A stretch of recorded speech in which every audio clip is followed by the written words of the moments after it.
স্বামী স্ত্রীর ভালোবাসাটাকে বলে লাভ পিরামিড।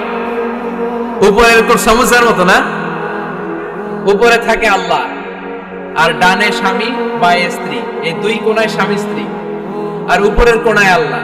স্বামী স্ত্রী যদি আল্লাহর আনুগত্যের দিকে যেতে চায়, যতই তারা the couple come to Allah, they come closer to each other। তারা যদি আল্লাহর কাছাকাছি যায়, তারা নিজেরাও কাছাকাছি হবে, ঠিক কিনা? তারা আল্লাহর কাছে যেতে যেতে যেতে যেতে আল্লাহর ইবাদতে যদি একেবারে আল্লাহর কাছে চলে যায়, তারা নিজেরাও কাছাকাছি চলে যায়, ঠিক কিনা? আর তারা আল্লাহর আনুগত্য থেকে যত দূরে সরে তারা নিজেরাও নিজেদের থেকে তত দূরে সরে পড়ে। চিল্লায় বলেন ঠিক কিনা? লাভ পিরামিড এটা।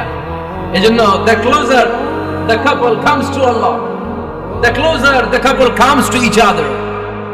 কাপল স্বামী স্ত্রী আল্লাহর ভালোবাসা নিজের মধ্যে যত গাঢ় করবে, আল্লাহর আনুগত্য যত বেশি করবে, আল্লাহর ইবাদত যত করবে, নিজেরাও তত কাছাকাছি আসবে।